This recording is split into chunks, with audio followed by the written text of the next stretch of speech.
The shivering cro-magnon man shifted uncomfortably in the dark. His back across the hard rocky surface was certainly an untenable reality for any decent sleep. He grunted and moaned and awoke with a start. Another nightmare. He wiped the sweat from his forehead. His back was in terrible pain. He sat up and rubbed at it where he could reach, palms outstretched to feel for the inescapably tangible pain. He stood and stretched out. This new cave was dark, save for an ambient glow of moonlight illuminating the entrance floor lightly. The entrance was his portal to the real world, a world that was visceral and unforgiving.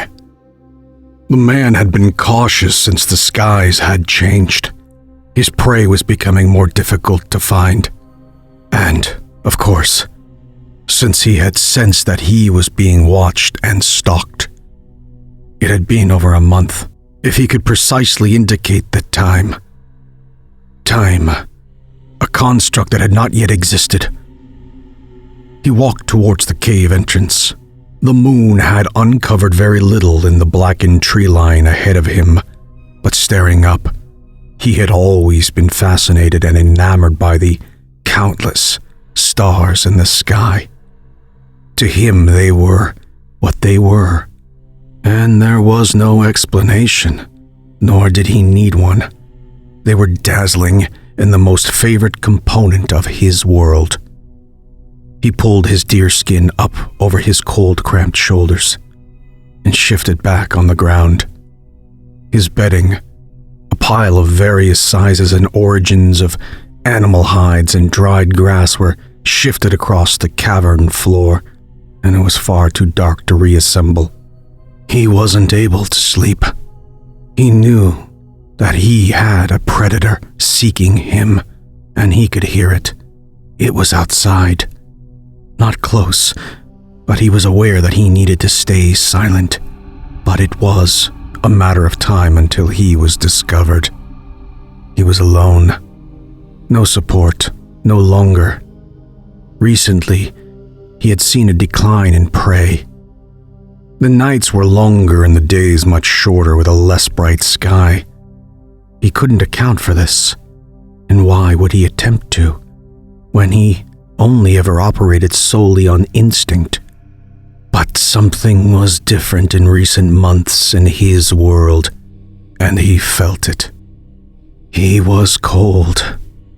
It was a cold time that came repeatedly since he was a child, with his parents. He watched his parents die when his mother plummeted from the side of a mountain, crossed the forest to the far side of his visible reach, during the migration with their clan, before their clan had abandoned them due to a lack of shareable food. Since then, he had stayed far from this place. It was forbidden from that point on. His father had been torn apart by wolves that had hunted them for days on their trek. They caught up with them as they rested near a large tree in a clearing. The man, as a boy, was ushered up the tree for safety. They would never be safe if his father didn't fight back.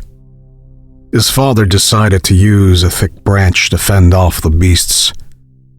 There were too many, and the man, as a child, spent 2 nights in the tree until he was too fatigued and starving to stay any longer and climb down. He was now alone. That began his journey that culminated to this moment. Now he had been tracked for weeks while he hunted. These were not wolves this time.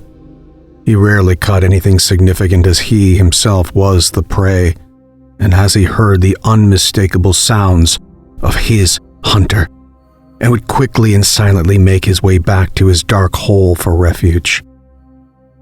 He never saw it, but it was not a sound he'd ever heard before, or a scent that he'd ever known. The man had known the feeling of having been chased down and battled with dozens of creatures, large and small, toothy and slithery, furry and strong. He knew all of their sounds. He would be approximately 16 or 18 years into his life, and during those times, beginning with an early need to be independent, he developed good instincts and strength and nerve.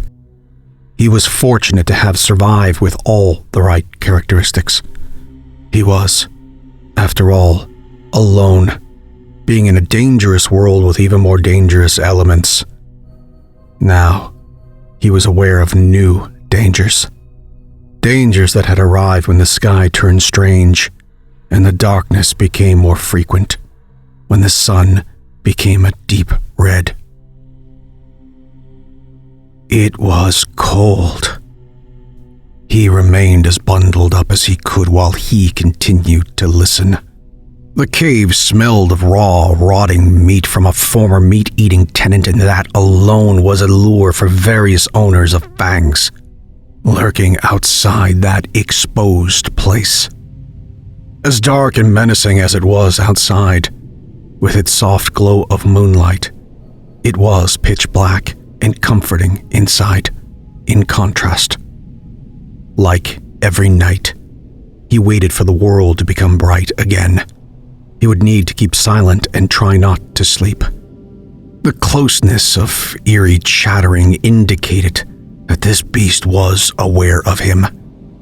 It didn't come and go. It remained, distant, but it remained. Low, breathy growls perpetuated throughout the evening. He would need to relocate. He was fatigued, he was hungry and cold, and he couldn't resist the weight of his eyelids. He instantly fell asleep. Some hours later, the man awoke again with a series of grunts. He peered around the brightened cave, saw his few possessions scratched onto the wall with a chalky rock that he had carried with him in order to mark his place.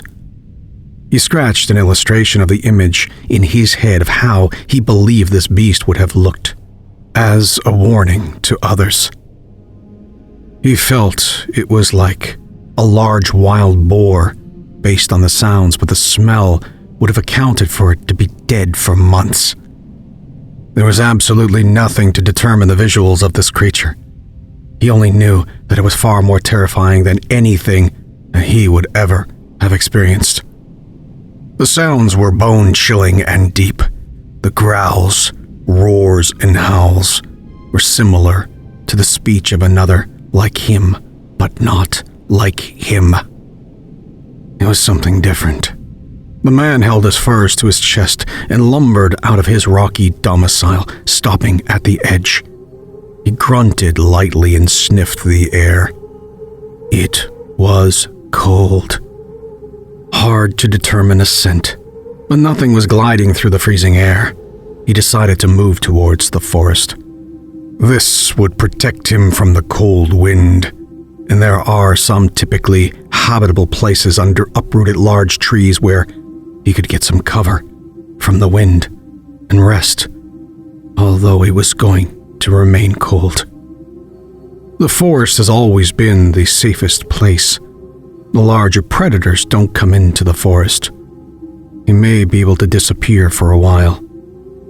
Eventually, he would have to make it to the mountain. It was familiar by sight, and rose high where nothing else treads or hunts. First, he would need to find some food. He was starving. He dropped his possessions and snatched up his sharpened stick and shook it with a grunt. It was something he did when he needed self-encouragement. He then stopped and sniffed the air. Some stark scent, familiar but unknown, crossed his nostrils, and it made him clench his fists and widen his eyes. And immediately fear gripped him. This thing was close, somewhere in the dark forest.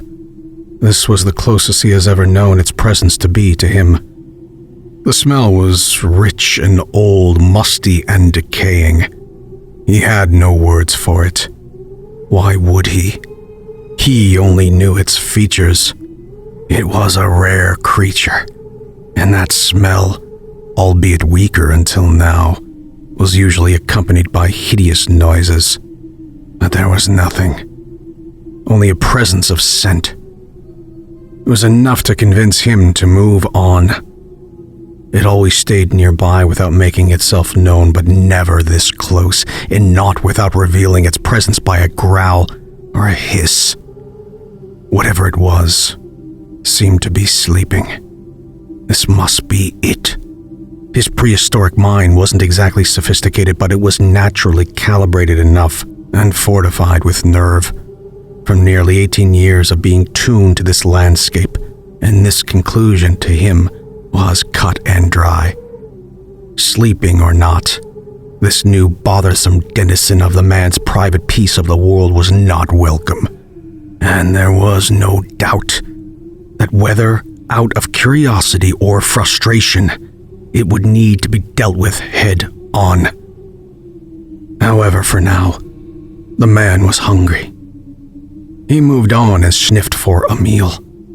Finally, he had come across a family of half-eaten badgers that were tasty enough. The raw meat and blood were commonplace for him. He washed the accompanying gore off in a river and had a drink with his cupped hands and back to his cavernous divot in the forest floor near a felled redwood and covered up before that early red sun started to dip. Today was a rough day. No sleep and lots of ground to cover.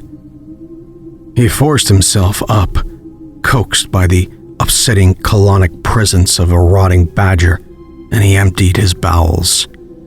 Then he curled back into his dirt pit, covered himself and closed his eyes. Dusk had only arrived, but sleep could not wait. The forest was less ambient than usual, quiet enough with only a whistle of wind slipping through the branches of alder and pine. The cumulative rattle of dead leaves on this not yet to be known as October, early evening. Remote trickle of the thin forest rivers that provided delicious fresh cold water and the odd delicious frog or snake. Soon enough his world would turn white with snow, and then all would be more silent, but this evening was quieter than he could ever remember. Eyes closed. The almost silence was disturbing enough to make his eyes flicker beyond his eyelids and keep him awake and alert. That pungent scent returned like a rolling boulder. This time it was finally accompanied by sound. Cracking branches and rustling leaves. Slow but determined rhythmic steps nonetheless.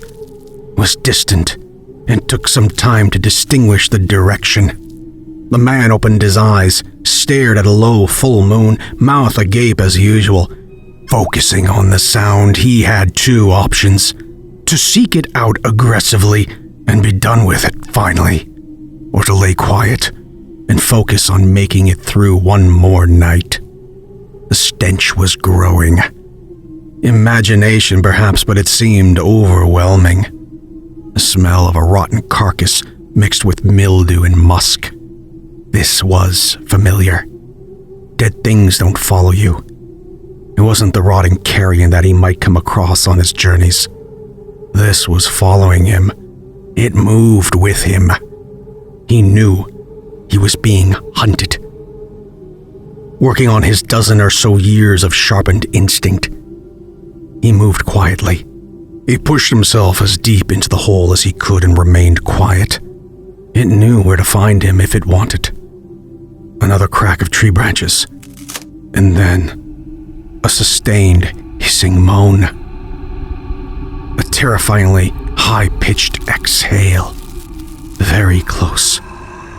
The man made a small, unexpected whimper and squeezed into a fetal position, clutching a thick branch to his chest and feeling his heart pound. An hour passed by. He was provided no respite, certainly no sleep. The echoing, wheezy breathing through the maze of trees never ceased. He was prompted to rise. The man moved out of his small space and upright against the large oak, leaning into it and focusing on the sound. He felt the unavoidable urge to run, but he'd not make it far before he cracked his skull into a tree in the pitch dark. He waited and listened, and if it stopped, he would carefully move into the opposite direction of the last ominous breath. Eventually, the breathing surrounded the primitive man. His head spun from left to right, up and down. He jumped back into his shallow dirt hole. He was terrified. He has never been terrified. The sound of footsteps upon brush were distinctively isolated directly in front of him, moving slowly but clearly towards him. Then, two glints in the moonlight, glowing in the pitch, moving with the sound of the steps. Whatever it was advancing towards the slack-jawed cro-magnon, and he was frozen. Then, through a small slit of vision between his nearly shut eyelids, the man saw a figure between the group of trees. It had reached up to hold a tree and leaned its head in, audibly sniffing into the air. The hairy, confused man remained still. This being was shrouded in something darker than the surrounding blackness around it. It was foul-smelling. The man had on occasion eaten maggot-infested elk meat that he had stored without any reaction to its putridity, but this was beyond anything he had experienced. A small grunt escaped his lips. The being knew of his presence, and then whispered in words that the man couldn't understand. The thing moved towards the man, slowly, its shrouded fabrics fluttering in the breeze while it outstretched a hand towards him. The man pushed himself into the ground as much as he could, recoiling from this thing, this entity that he could not recognize. The thing's face came into view, obscurely but with enough moonlight to identify. Its head was smooth and hairless, and not like any adversary or clan member he had known. The thing was pale, very pale. Its eyes empty. It had eyes, but they were black and hollow. It was difficult to tell from the dark. Only then did the man realize that the putrid thing was not walking, yet it moved towards him. The man knew he must flee. He had no idea how to combat this thing. He felt too terrified to move.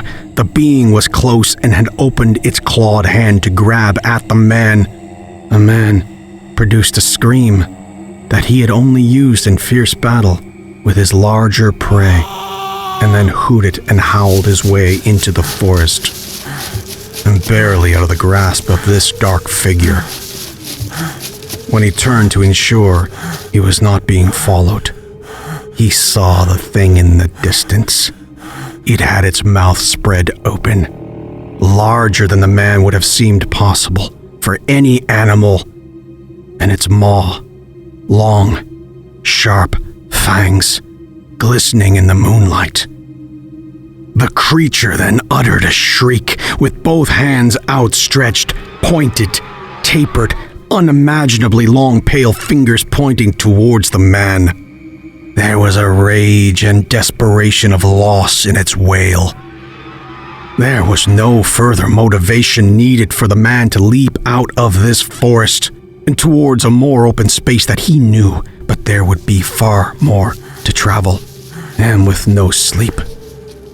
The man had reached the edge of the forest and moved towards a sheer outcropping that he was familiar with, and climbed up the rocky wall, holding roots and jagged edges. Thoughts of the creature still raw in his mind. He grunted with each push up and onto the rocky plateau. He pulled himself onto his back, catching his breath. The stars were lighting up the sky in billions, but to him, they were simply pinpricks through the black veil of night. He didn't understand the stars, any more than he could understand the existence suddenly of this entity that stalked him. Untold, billions of stars, more stars than sky, a brilliant backdrop. He knew that he couldn't rest.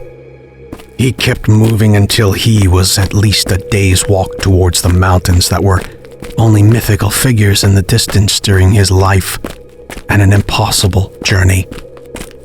The distance was necessity now, and on his leathered bare feet and wrapped in deer skin, the man traversed the bogs and marshland, rushing rivers, and craggy, sharp surfaces to reach the foot of the once distant illusion.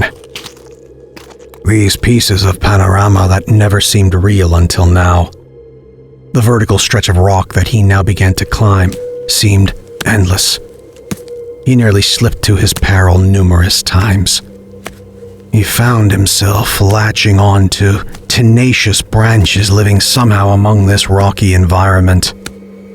This man was enormously strong and persistent, a strength far beyond what his troll-like figure would assume.